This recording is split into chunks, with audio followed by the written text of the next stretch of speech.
భూమి షాక్లో ఉన్నట్టుంది. కాసేపు రెస్ట్ తీసుకునేవ్వండి. రండి మనం వెళదాం.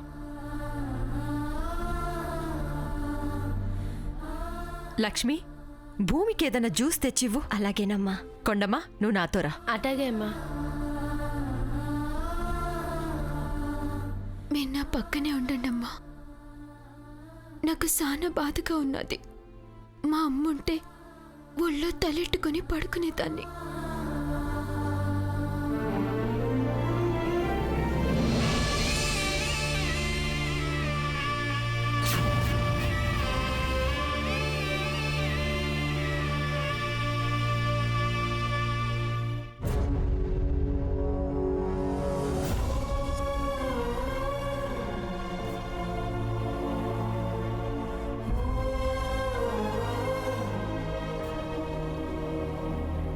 భూమి,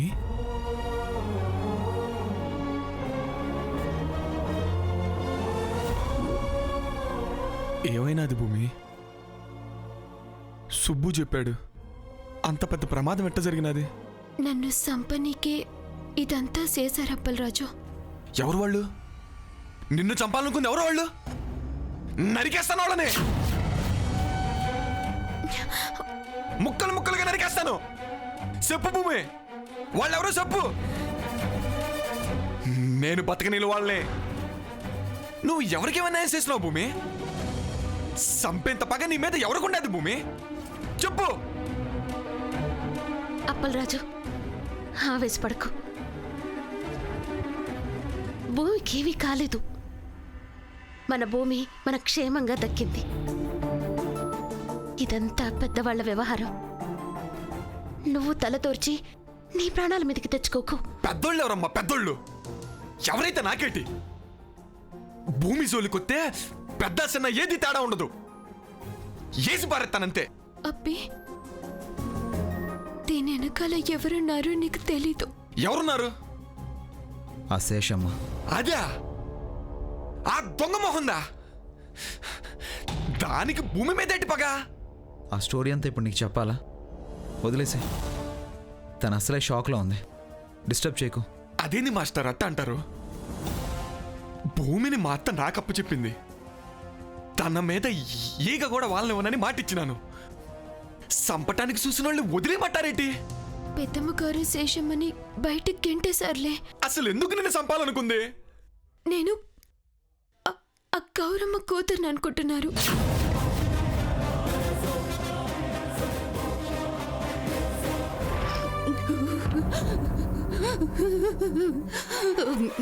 మమ్మీ, పొమ్మంటుందా?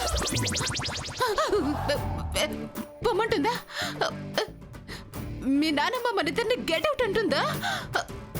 నిన్ను నన్ను కట్టుబట్టలతో బయటికి నడవమంటుందా? అయ్యో, అదేం లేదు. కోటింగ్ అంతా కంప్లీట్ అయిపోయింది కదా, కామ్గా ఉండిపోయింది. నువ్వెందుకలా గజగజ ఉనికిపోతున్నావు? 104 డిగ్రీల జ్వరం. అవునా? -104 డిగ్రీ మంచులో ఉన్నట్టు అలా గజగజ వణికెందుకు వస్తోంది నీకు? ఏ క్షణం ఇంట్లోంచి గెంటేస్తారోనని భయంగా ఉంది. తప్పు చేయడం గొప్ప కాదు, తప్పించుకోవడం గొప్ప. అది నీకు గ్రానికి చేత కాదు, నాకు తప్ప. పాపం, ఆడపులి లాంటి శేషమ్మత్తని అడుక్కు తినేదాన్ని గెంటేసినట్టు గెంటేశారు. అసలు గ్రాని పొమ్మంటున్నారా? వెళ్ళిపోమంటున్నారా? మమ్మల్ని ఇద్దరిని ఉండొద్దంటున్నారా? నీ సోదేంటి మధ్యలో? నందిక, ఇంకోసారి ఆ శేషమ్మ పేరు ఈ ఇంట్లో వినబట్టడానికి వీల్లేదు చెప్తున్నా.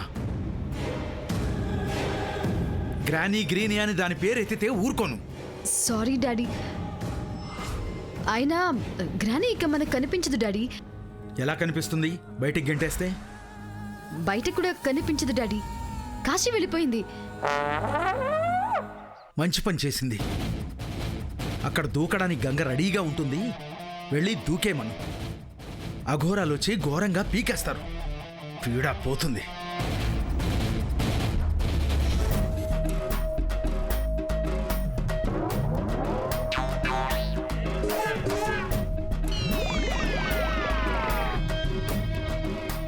ఏమిటి ఈవిడ ఓవర్ యాక్షన్?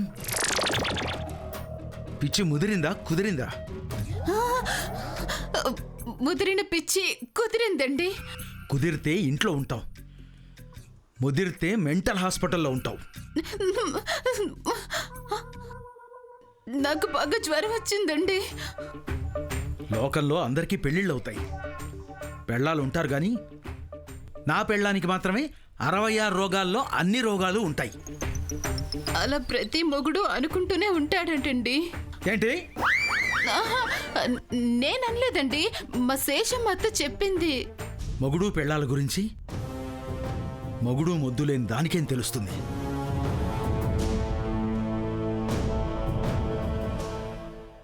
అయినా ఇంకోసారి దాని పేరు ఈ ఇంట్లో వినపడటానికి వీల్లేదు.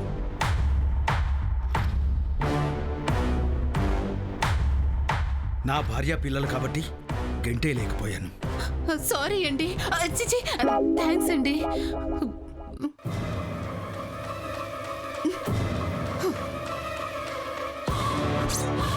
మనకి జరిగిన ఈ అవమానాలన్నింటికీ కారణం ఆ భూమి, ఆ తార. వాళ్ళని జీవితంలో క్షమించకూడదు.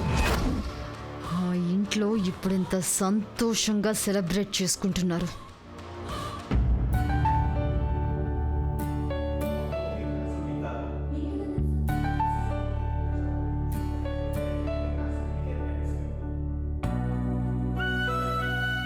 ఇదిగో ఈ కర్రీ మా వదిన సూపర్గా చేస్తుంది. మా అన్నయ్య ఎప్పుడైనా కాస్త సీరియస్గా ఉంటే చాలు ఈ కర్రీ చేసి కూల్ చేసేస్తుంది. కర్రీ నచ్చి కాదు భూమి, ఈ కర్రీ ఎక్కడ వడ్డిస్తుందోనన్న భయంతో కూల్ అయిపోతాడు. అత్తయ్య చూడండి అత్తయ్య. అనన్య, జస్ట్ కిడింగ్ వదినా.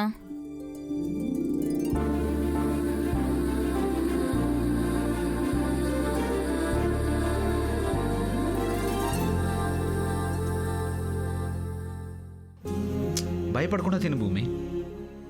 సిగ్గుపడకుండా తిను. మొహమాట పడకుండా తిను. మే ఇవన్నీ కాదు, అన్నం కింద పడకుండా తిను. తిను.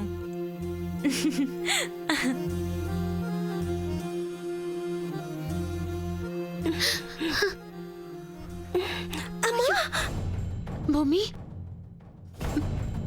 భూమి, ఏంటమ్మా? ఏమైంది? చెయ్యెత్తలేకపోతున్నానమ్మా. నిజమే, అంత పెద్ద గాయమైందన్న సంగతే మర్చిపోయాను. ఇప్పుడెలా? విరాట్, నువ్వు తినిపించు.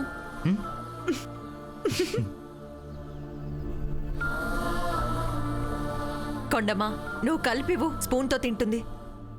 అవసరం లేదమ్మా, నేను తినిపిస్తాను.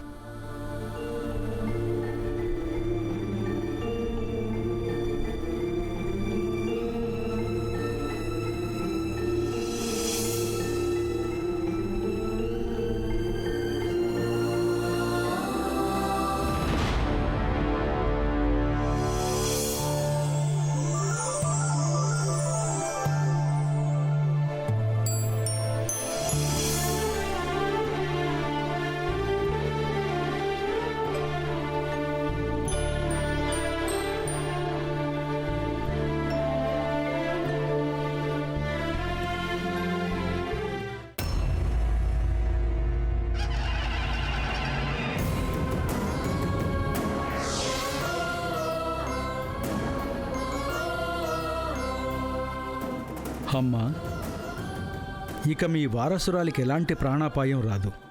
నెల రోజుల్లో మీ మనవరాలు మీ దగ్గరికి తిరిగి వస్తుంది.